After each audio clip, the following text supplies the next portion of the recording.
The worst part of being a kid is not having adults take you seriously when you know what you're talking about. What is an example of this that happened to you as a child? Story 1.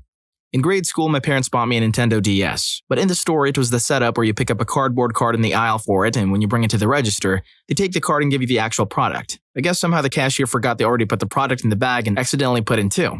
We realized in the car, and my parents sent me back in to return the extra and explain the situation. The store manager tore me apart, screamed at me about how he knew I tried to steal it and was just feeling guilty now and they were going to call the cops and I'd never see my parents again. On and on. My parents eventually came into the store to figure out what was taking so long, and that is the one and only time I've seen my parents yell at a customer service employee. It didn't even make sense. The whole card exchange process made it so that I couldn't have shoplifted it even if I wanted to. The manager was trying to scam himself a copy on the sly. Story 2. I was doing security at the local hospital. Some junkie tried to run off and I was called in to keep an eye on her. And around 3 a.m., a mother comes in yelling that she needs to see a doctor with a young boy, maybe 10 or 12, who was just drenched in different fluids. They took the boy in and had him checked out. The whole time, the kid was intermittently crying and screaming that he'd been telling his mother he'd been feeling bad all week and had been asking to be taken to the hospital. Apparently, the mother had waited till she saw him actually projectile vomit with her own eyes before she took it seriously. The doctor took her a couple of rooms away after the boy was stabilized and yelled at her for almost an hour, saying that she should have taken him to be checked out at the first sign that something was wrong. The boy had been telling her about his vomiting for days and said that, while he can't know for certain until they do some scans, his diagnosis from what he'd seen was stomach cancer. And this isn't in America, so the mother couldn't risk going to the hospital unless absolutely necessary because of the bills. Reasoning doesn't work. This is in Australia, where healthcare is pretty cheap. I already figured it wasn't the US because I've never heard of a doctor pulling aside a parent to yell at them. Story 3.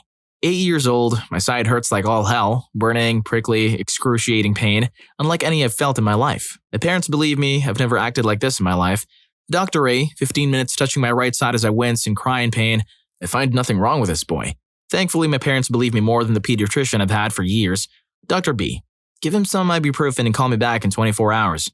Dr. C, probably just kidney stones. He'll pass them eventually. Reduce calcium in his diet. Parents, we have never seen such BS. Dr. D, who my parents took me to an entire other city for and paid the full cost of the appointment out of pocket since insurance wouldn't cover it. Jesus Christ, get this kid into an emergency room. A few x-rays and CT scans later, turns out I was septic, minutes from going into shock. I had a rare developmental syndrome where some of my organs were growing faster than the rest of my body. As a result of this, a hole developed where the ureter meets the kidney caused by torsion of the organ contorting to try and fit inside my body as it grew.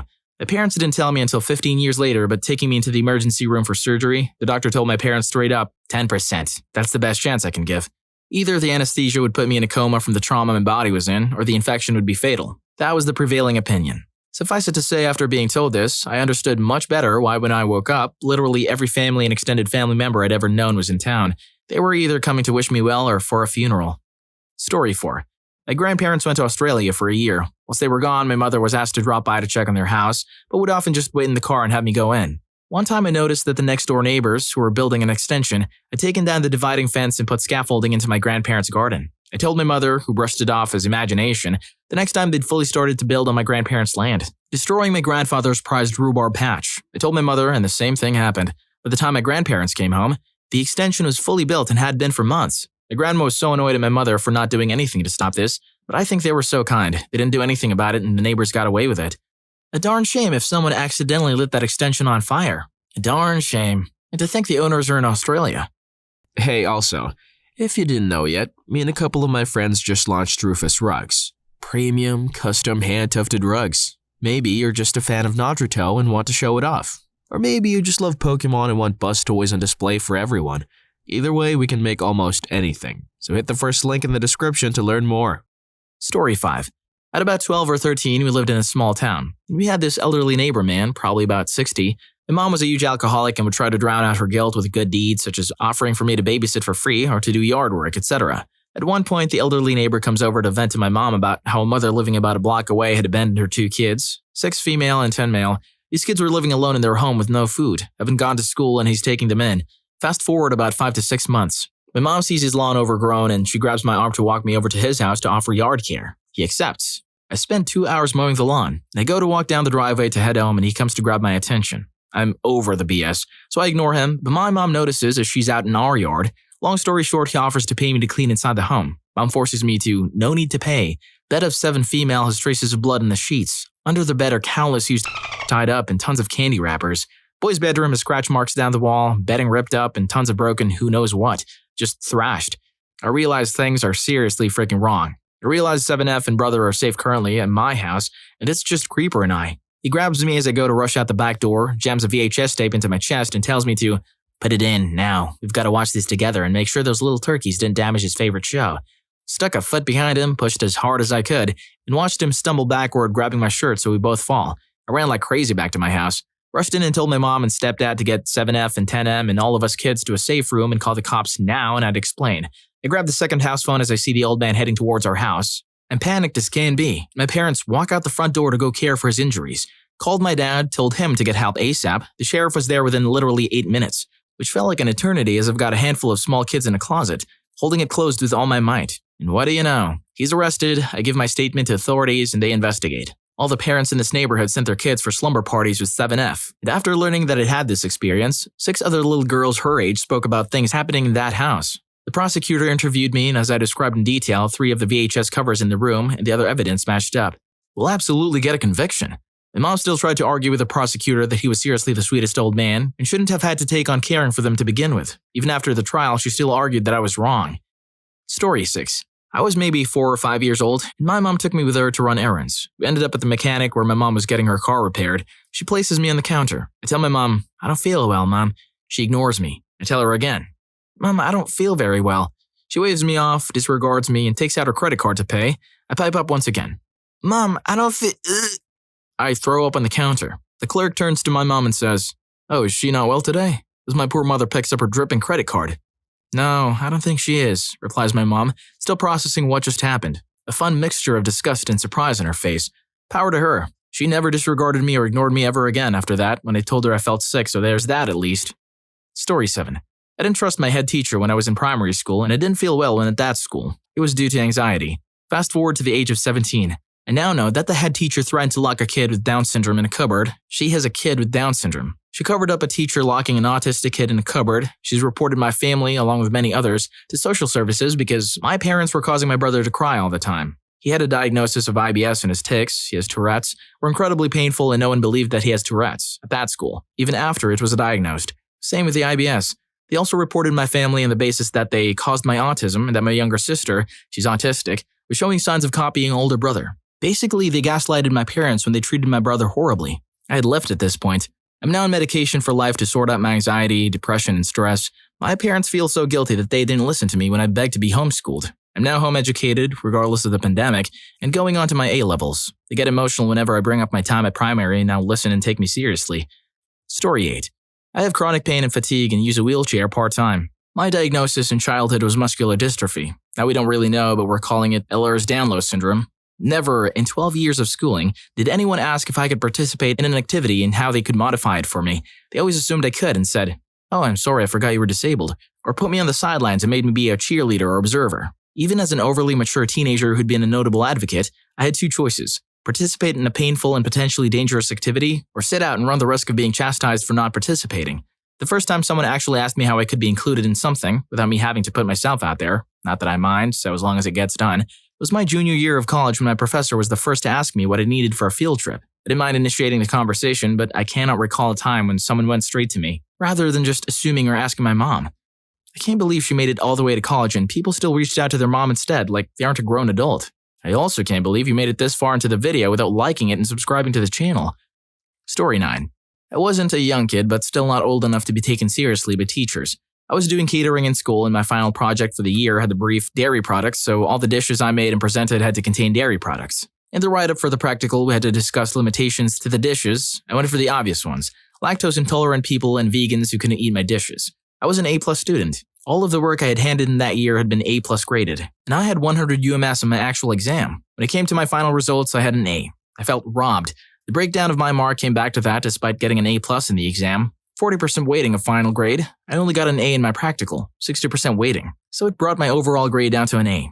When I confronted my teacher about why my practical only got an A, she said it was great but my limitations were wrong, according to her, a catering teacher. Vegans absolutely could have dairy products, they only didn't eat meat. And she was absolutely adamant that I was wrong and that she was right. She even blocked my appeal because she said it was slander to make her look bad.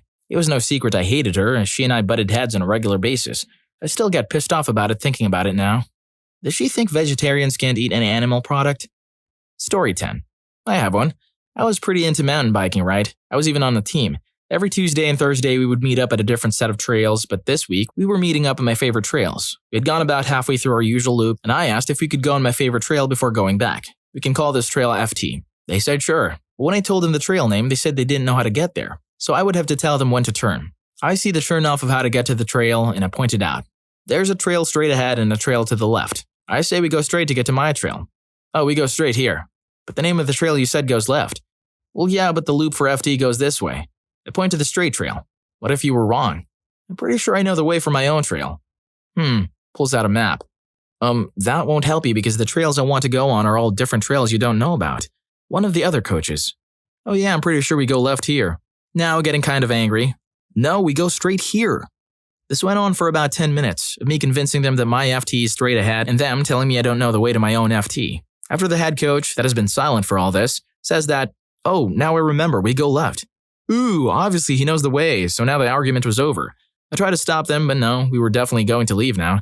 Give it about 20 minutes of riding and big surprise, we were lost. They asked me where we should go. I pointed to a gravel road and said if we take that down for a quarter mile, we would go straight to the trail I was trying to steer us onto. But obviously, that trail was suspicious, so we went straight. Give it another 5 minutes and one of the coaches is losing his temper. He finally breaks once he realizes we're still lost. I don't remember exactly what he said, but it was something along the lines of, if we had just gone back instead of going onto the trail you wanted, we would have been back by now. Instead, we had to go on this little adventure. Well, now we're lost. Happy?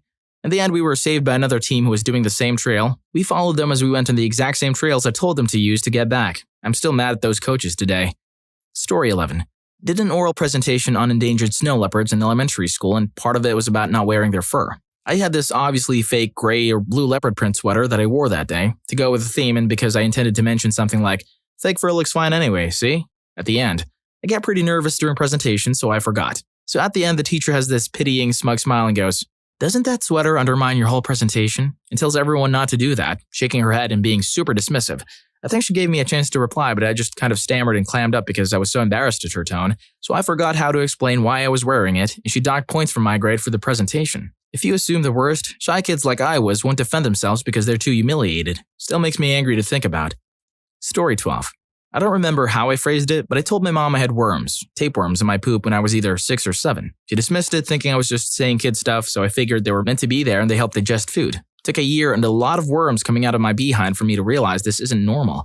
What convinced my mom was that she had this book for common children's illnesses that had a lot of pictures in them, so I liked to flip through them. They had a part that had tapeworms and I realized that the worms didn't belong. Told my mom again, and she saw I was reading the book and brushed it off thinking I just saw something in the book. So the next time I pooped, I grabbed a piece, took it to where she was sitting on the couch, and dropped it on the coffee table to show her. I don't know what scared her more, the fact that a turd just dropped on her coffee table or it burst up when it did and an avalanche of tapeworms came falling out. So we went to the doctor and I was cleared of worms in a week. Plus I didn't get in trouble for my little stunt because she brushed me off for a year. Imagine if she saw the worms and still doubted her kid like, yeah, that's pretty normal. Story 13. Not sure if it counts as a child, but when I was 17, my brother was sick. He had been sick for a few days with the flu, but his symptoms started to change drastically from what I saw between school and work. I had a huge fight with him about it before I left for my shift and offered to call in just to take him to get checked out. The argument was they always did the same for my sister and myself, who are over 12 years older, so he would be fine and he was acting. The next morning, I repeated the same thing because he seemed to deteriorate, and it sparked another huge fight coming near to blow when I tried to take him by force and they threatened to call the cops on me. My brother passed away roughly 3 hours later from juvenile diabetes. His blood sugar spiked for the first time the day before, but he never got help. I still blame myself 8 years later, and I always will. Story 14.